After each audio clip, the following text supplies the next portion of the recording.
Guys, I'm back with my WWE Raw review, guys, for the 27th of the 3rd, 2017, guys, and I thought, like, this last episode of Raw, the go-home show for Wrestlemania, was, to me, like, I didn't care for it. I'm sorry, guys, like, I mean, some of the stuff I said, I liked. This Triple H Seth Rollins promo was really good. Seth Rollins' face promo, that's probably the best one he's cut since he's turned face, but apart from that, I didn't care for a lot of this stuff, and, yes, yeah, I like the Undertaker stuff, but most of this stuff I didn't care for. I don't know if it's because the Raw side of things are just so boring and bland, and I don't care for it anyway. But anyway, we open up with the women, and I did like this segment here. So we had basically Charlotte, Sasha, and Bayley all in the ring, and Nia Jackson. Basically, Charlotte's trying to cause a wedge between Sasha and Bayley's friendship, saying that Sasha could turn on Bayley at any time, and Bayley needs to watch her back. And then Sasha's like, I'm not like that anymore. That was 2015. And then basically Nia Jax comes out, says that she's going to become the next women's champion. And then obviously this leads to a tag match between Charlotte and Nia Jax versus Sasha Banks and Bayley. And I thought it was a good match. You know what, a good opener, and the faces go over. After that, Nia Jax destroys the rest of the women. But in my opinion, I cannot get behind Nia Jax. I mean, doesn't matter how many times the WWE try to make her look like a monster or a giant force in the women's division on Raw, I just cannot get invested into her basic character. And in my opinion, that is down to the Raw creative team. They made her look like a fucking jobber compared to like a Sasha, a Charlotte, and a Bayley. And in my opinion, what's the point? And yeah. I just cannot get behind Nia Jax. I'm sorry. I mean, I'm trying to get back. I mean, I do like Nia Jax. Think she can be a good women's wrestler. But the character of Nia Jax, I cannot get behind because I know that they've kind of given up on the Nia Jax character. Now, I think that she really needs. She's one of those women that really needs to go to SmackDown though after the WrestleMania. Nia Jax, I think that she'll work perfectly over SmackDown and hopefully get a big push over there.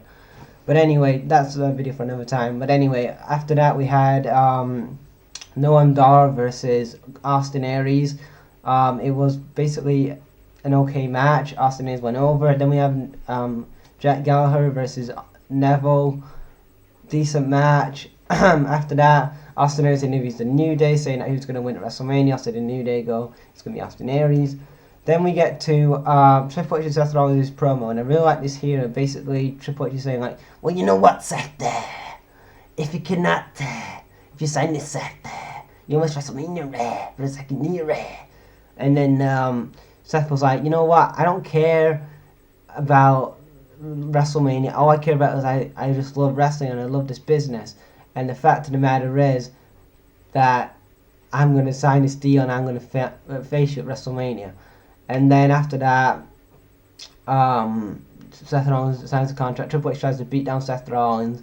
And then obviously Seth Rollins counters that, and yeah, Seth Rollins is the upper hand. So it looks like to me, I will give my WrestleMania predictions out later on in the week. I'll do a live stream, WrestleMania live stream this coming Friday, because Saturday I want to watch NXT TakeOver Orlando, and I want to probably review it after the show. So anyway, but yeah, I thought it was a real good segment. And then we had Undertaker and Reigns. Now this was a real good segment. Basically, Undertaker was doing a segment talking about how Roman Reigns is going to be, he had his name on the tombstone saying that Roman Reigns is going to be next on April 2nd, this Sunday.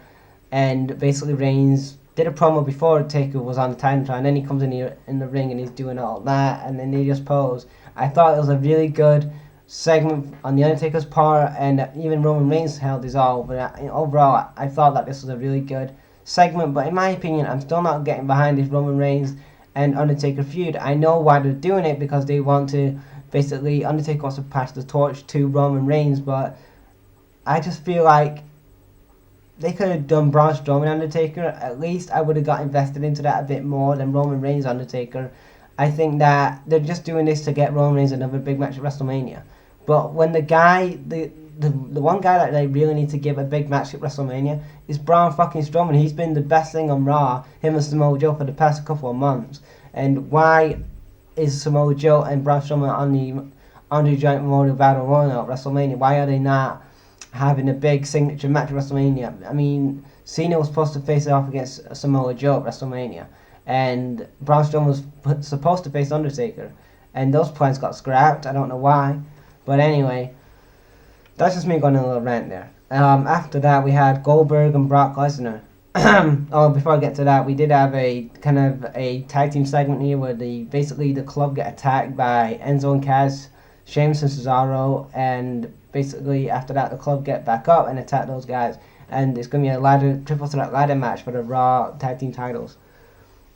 And then we get to the main event, and it's basically Goldberg and Lesnar. Heyman cuts a promo. I skipped through the promo, didn't care for it, basically, because it's going to be the same old shit again, like Brock Lesnar's going to conquer Bill Goldberg or some shit like that.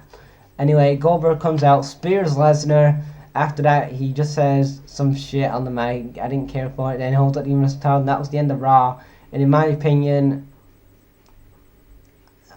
I don't know. I mean, I still feel like I'm not really that excited for the Raw bit of WrestleMania. I mean, I hope SmackDown's better tonight. Really invested me into watching WrestleMania and actually getting my hopes up, because I do not want to see 7 hours, because we are going to have 7 hours of filler. I hope we're not going to have 7 hours of filler, because we got a 2-hour pre-show and 4 hours WrestleMania. So I hope not. I do hope not that we do not get a filler card this Sunday. I hope that we get an excited WrestleMania that at least some matches will deliver. Oh yeah, and I did forget KO and Sami Zayn had a no disqualification match. Sami Zayn actually got the win because Jericho distracted Samoa Joe, because Samoa Joe was waiting for Chris Jericho because Jericho's Titantron was playing, and then Jericho hit Joe with a chair twice. KO was distracted. Sami Zayn gets the win, and then Joe and Kevin Owens are on the list. So that was the end of Raw. So overall, Raw this week, it was a decent show for what it was. It was the final Raw for WrestleMania, and I don't know, it's just decent to me. I just think, like, I hope SmackDown's better tonight, and yeah, I'll check you guys later.